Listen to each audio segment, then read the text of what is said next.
Hello everyone, welcome back to my channel Simple Maths with Meenu. Today we will start new topic derivative.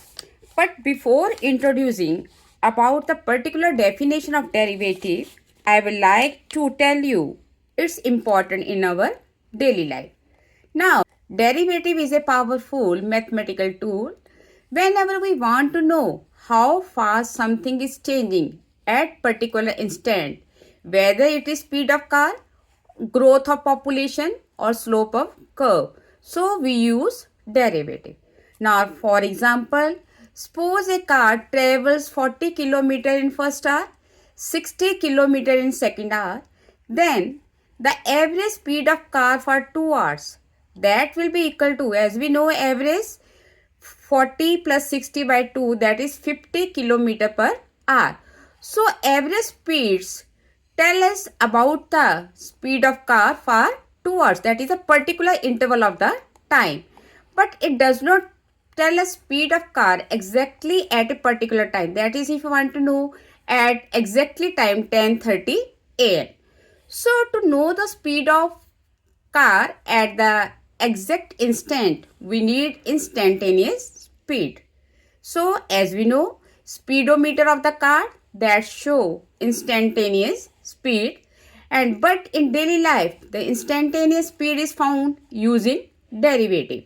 Now question will be arising in your mind, okay, what is the difference between average speed and the instantaneous speeds? However, average speed that tells us how fast an object moves over a period of time, whereas instantaneous speed that tells us how fast it is moving at a particular time.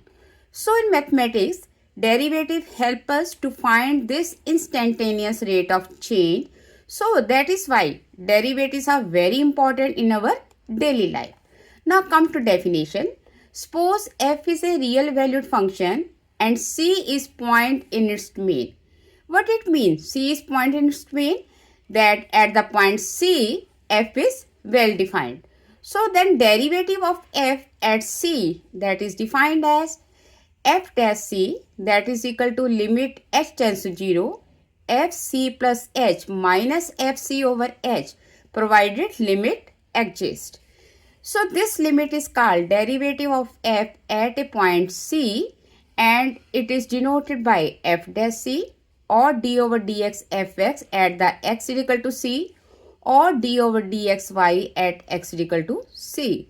Now I will clear it through the diagram. Now take x-axis and y-axis, and y is equal to fx is a curve. Take 2 points P and Q on the curve. From P draw P and perpendicular, and from Q, Q1 perpendicular on the x-axis, and from P draw P and perpendicular on the Qn. Now OM is equal to A and ON is equal to A plus H, whereas MN is equal to H. Then coordinate of P, that will be PAF of A, and coordinates of Q, that will be equal to Q A plus H F of A plus H. Now come to next diagram. OM is equal to AM.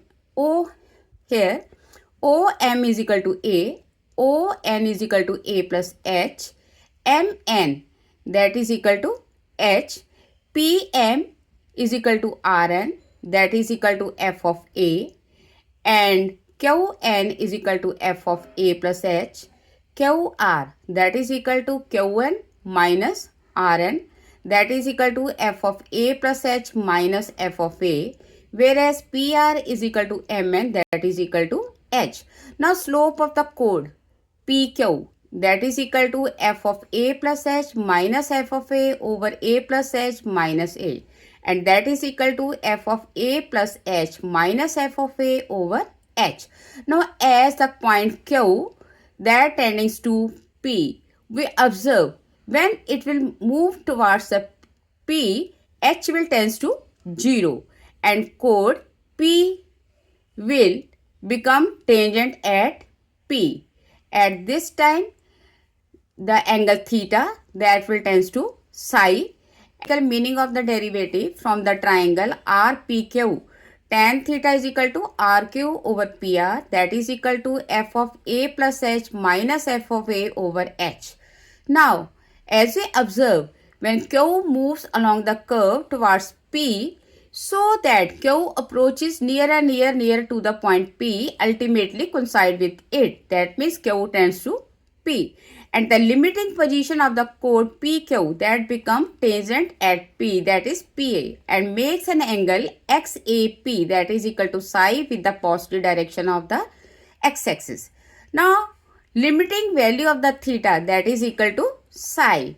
So, limit theta tends to psi, tan theta is equal to limit h tends to 0, f of a plus h minus f of a over h, and that implies tan psi is equal to limit h tends to 0, f of a plus h minus f of a over h, and that implies slope of the tangent to the curve y is equal to fx at the point P, and that is equal to limit s tends to 0, f of a plus h minus f of a over h.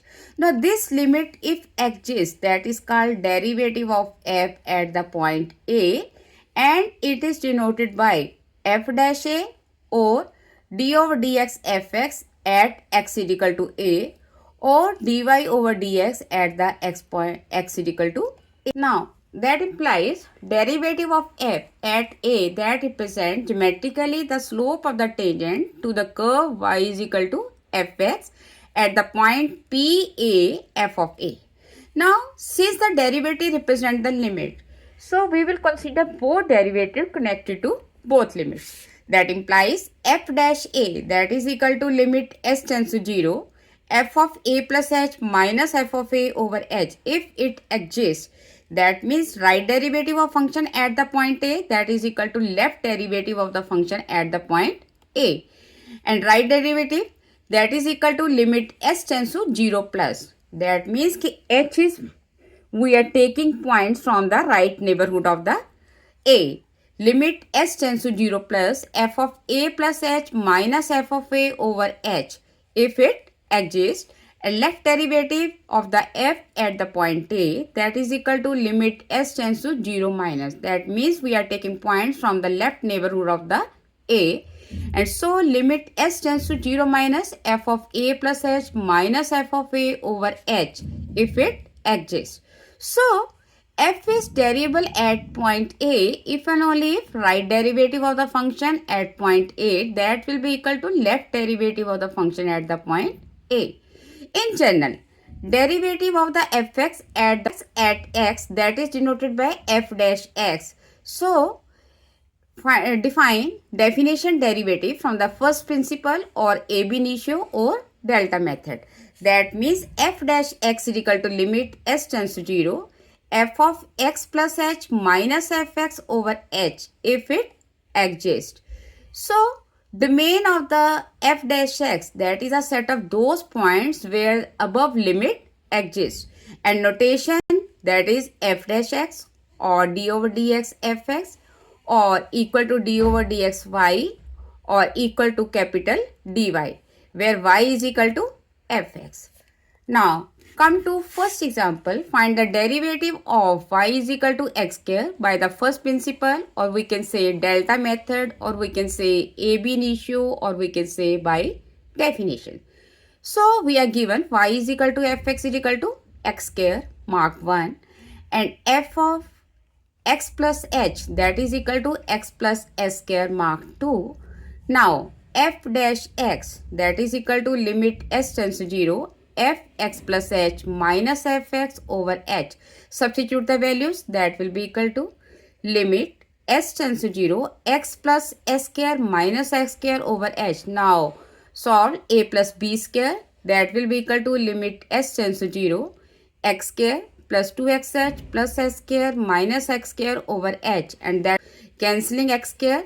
So that will be equal to limit s tends to 0, 2xh plus s square over h. Now taking out h common, so we get limit s tends to 0, h into 2x plus h over h, cancelling h. Now we get limit s tends to 0, 2x plus h. Now put h is equal to 0, so we get 2x square. Derivative of x square, that is equal to 2x. That's all. Thank you. See you in the next video.